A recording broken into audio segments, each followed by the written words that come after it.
components of the mirror neurons in looking at how mirror neurons are both active when you perform an action and when you observe the action. And so this is where this whole action observation piece is very exciting, and the mirror therapy and where some of these pieces have come from. So I had to go back and just kind of remind myself a little bit. When we talk about the mirror neurons, they talk about the different areas in the brain of the inferior frontal gyrus. I always have to look those up, but parietal area, the supplementary motor cortex.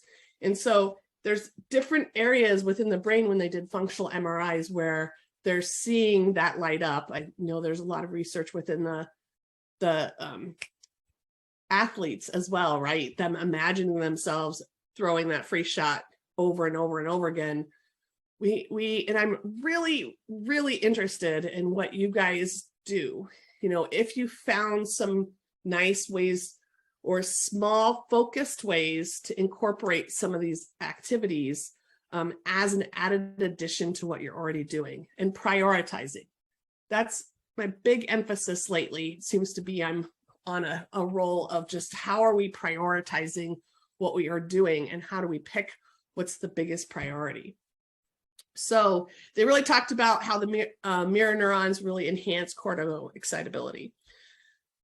So what they're saying is it's likely that intentionally watching reaching videos can help strengthen those neural networks. So it could be related to the action of reaching or pushing or releasing grasp.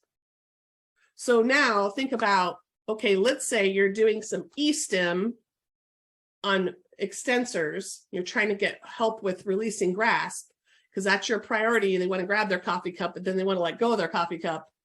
You know, you're focusing on that in therapy and they're doing well with that. Can we layer on a motor imagery piece and or of action observation, a video they could be watching on their own throughout the day, make a little chart, have them check off how many times did they watch it, because they don't have to get up when we're worried about safety and they're like, they can't do that on their own. They can do this on their own, but we need to give them some guidance on how to do it. So hence, again, I want you to keep thinking about things that you guys already do. So I just am kind of excited about the thought of layering some of these pieces in, because it, you know, the brain is truly, we know how amazing the brain is, but it's saying it can't tell the difference between something you physically do, imagine, or watch someone else do. It's still lighting up the same areas. And when you think about what it is we do, we just want to light up those areas. So they talk about these three pieces as being priming the system, right? Pretty familiar generally about mirror therapy.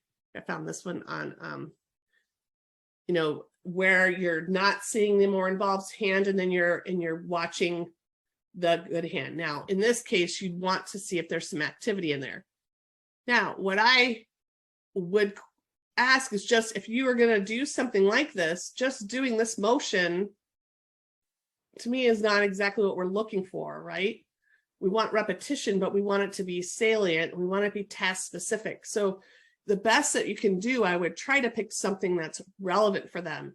They really want to be able to brush their teeth. If they really want to be able to, if they eat cereal, they want to hold that spoon, you know, can you have them grasp the spoon, you know, and do some kind of movement? Can you add e-stim on top of this so that you're adding a sensory component? Because we're not doing a research project here.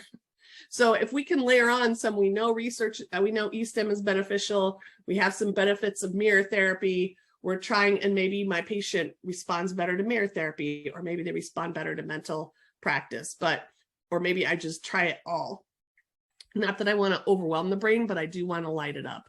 But I think the harder part, and what harder for me, so maybe you guys, you know, have found it not so hard, especially when it comes to the hand, because the hand isn't my strength, but is finding the task-specific activity, the priority task-specific activity. So like for one of my guys, you know, he's always fixing his hat. He always wears a baseball cap and he's always fixing it with his stronger arm. And I was like, well, you can move this hand pretty well, but you're doing this piece. Can we do distal can we do it and then get this repetition here?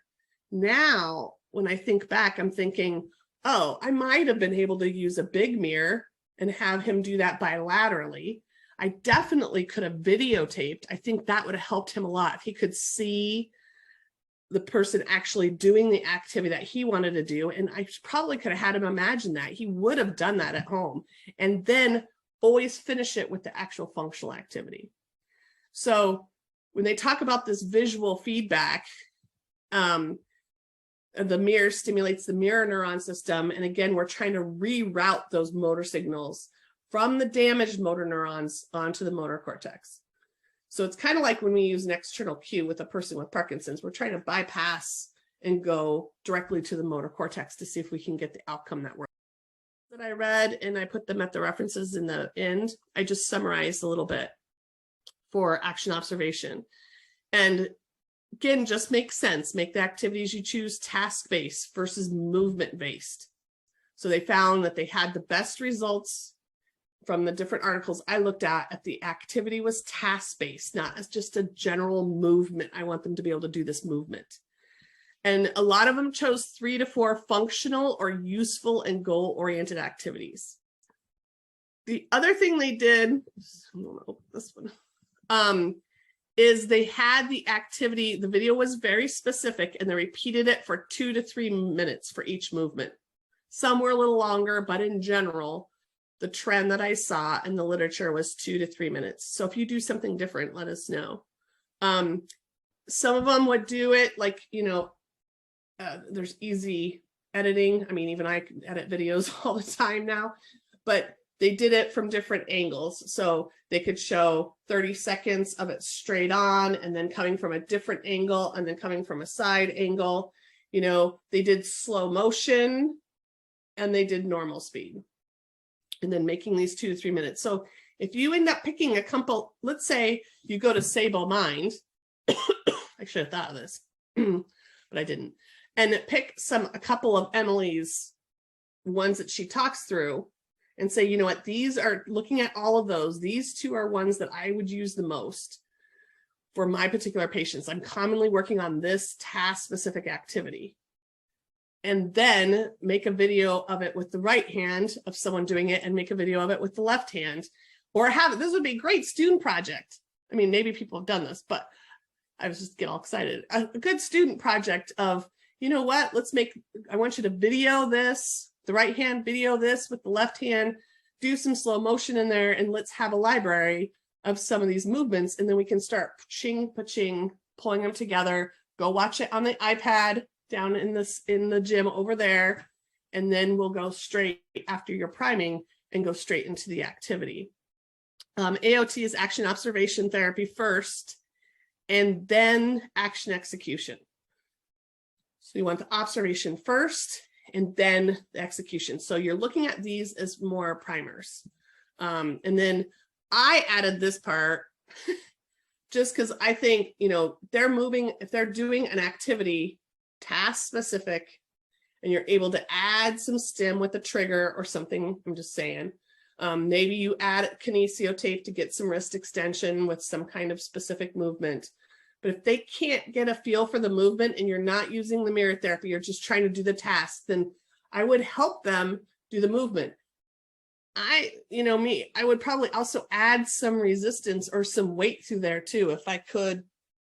Add some weight through the resistance through the hand with some TheraBand to give some joint receptor. I would try it a couple different ways and see if I add some resistance and help them and add a little bit of error and then take that away, then is the movement easier? Can I do it fast? Can I do it slow?